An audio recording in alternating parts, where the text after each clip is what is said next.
All right, welcome back. You're watching Liquid Lunch. It is a terrific Tuesday. And just last week, I've been really racking my brain trying to figure out a way how we could do something meaningful to cause a change here in New York City. And it's really hard. The way our government has this set up, we don't have any recall feature, so we can't throw out the mayor or throw out the governor. If we want to get rid of the mayor, we have to get the governor himself to say he's unfit to serve. And they're both two progressive liberals. They hate each other. But still, Cuomo is not going to throw out de Blasio. And I'm trying to figure out, can we start a class action? Can we start a civil RICO? Can we do something? And I'm picking John Banzhaf's brain on this stuff because he's one of, if not the most highly regarded public interest attorney in the whole country. He's the guy that caused all kinds of problems for the tobacco companies, and there had to be anti-tobacco advertising to offset any tobacco advertising, and finally it was off television. And he gave me some suggestions, which I did follow up on, so I think I'm worthy of asking him for his esteemed advice on. But joining me right now, Professor of Law at George Washington University Law School, John Banzhaf. Thank you, sir, for joining us again.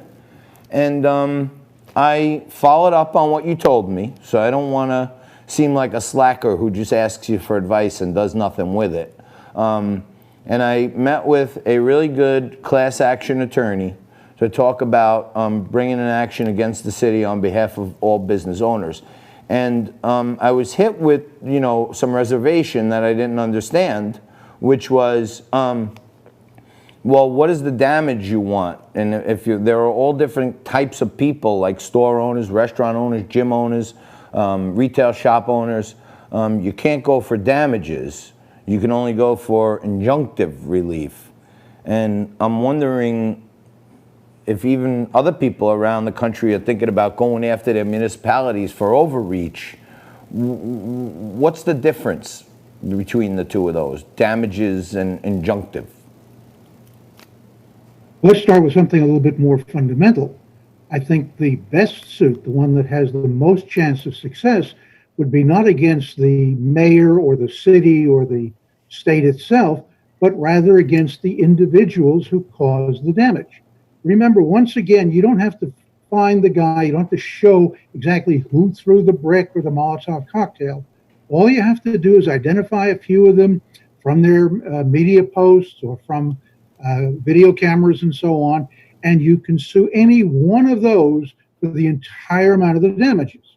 Furthermore, if you suffered, as you said, physical damage to your property, as did many other store owners and businesses and so on, probably you can bring a class action against them for damages because you indeed did suffer actual, what we call compensable damages in terms of damage to your property. It's going to be much more difficult to sue a municipality because of rioters, because you have to show that they had a duty to protect you, that they breached that duty, that they were negligent, and so on. I think you'd have a much better chance and probably a greater impact suing some of those criminals who caused the damage rather than trying to go after the city. We'd also talked about possibly going after the city for allowing certain groups to paint signs on the street and not other groups. That's something different. But to answer your basic question, if you sue for damages, you can get a verdict which says the defendant owes you $5 million or whatever the amount is, you then collect it. An injunction simply orders somebody usually not to do something. Sometimes we have what's called an affirmative injunction, where you're ordered to do something. So you might be able to get an injunction to prohibit the police from doing X or Y, or perhaps even an affirmative injunction saying they have to do A or B or C. But it's tough. So one of the big things in the last stimulus bill, the Republicans at least were fighting hard to give a safe harbor to employers from lawsuits for bringing people back to work, but they had to meet a set of standards to bring people back, and they had to cert to that. The Democrats hated that. You think many businesses are going to be concerned about even bringing their people back because the lawsuits are going to soar? Well, I think, yes, not only do I think so, but many others, the U.S. Chamber of Commerce, among others, says, and I'm going to read it, companies face a daunting choice of either staying closed and risking bankruptcy or reopening and risking business crippling lawsuits. The Wall Street Journal says that their businesses are facing a wave of lawsuits by employees over COVID. However, I don't think you need government protection, a waiver of liability. I fought successfully against getting one for the tobacco industry and then for the restaurant and food industry. Because in many situations, I think you can solve the problem by a simple waiver. You know, if you go to a school, for example, and you learn rock climbing or parachute jumping or even motorcycle riding, you have to sign an acknowledgement of the risk. You say, yeah, I recognize there are inherent risks and I waive liability. I accept the responsibility because I want to participate in that activity. Well, some colleges are doing that. They're saying to the students, okay, we'll give you online instruction, but if you want in-person instruction, then you sign a waiver saying you recognize there's a risk to be exposed to COVID-19 and you accept that risk. I think stores can do it even more simply, something like big sign on the door.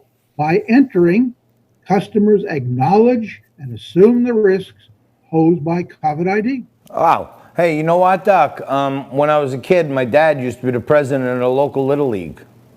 And they had all these signs on the fences all around the whole Little League that said, park at your own risk, beware of foul balls, right? And I remember years and years and years, people used to come in and say, hey, my car was parked outside and my windshield got broken. And my dad used to say, hey, man, you know, the signs are up there. You know, we told you, be careful. That's a bad area. So many people, moreover, I guess, can protect themselves from liability by just a simple $2 sign, right?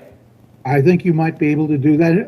Also, going back to your example, my guess is your dad probably signed a waiver saying that if you got injured while playing baseball, or whatever the sport was, because there are some inherent dangers, you can't avoid them, that the league or the umpires or whoever ran the show would not be responsible. It's something we've done for, I don't know, 50 or 100 years. It's not anything unique. But businesses, I think, have to recognize that they have to do something about it.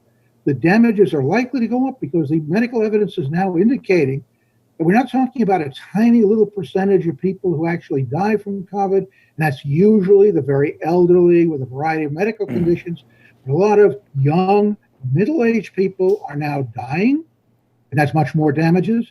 Also, what we're finding is that many, if not most, suffer permanent damage to their hearts, their lungs, maybe kidneys, maybe even the brain, what they're calling brain fog. And that also would be something that they could sue for.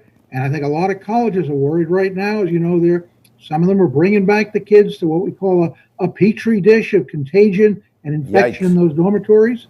The kids are getting COVID, and some of them are going to start to sue. Yep, and they're going to shut down those schools quick. All right, John, thank you so much. It's always a pleasure to have you, and you're always right on the money. Thank you, my friend. I really appreciate your time. That's John Banzhaf, professor of law at George Washington University Law School. We're going to take a quick break. Don't go nowhere. Stick right there. We're coming right back.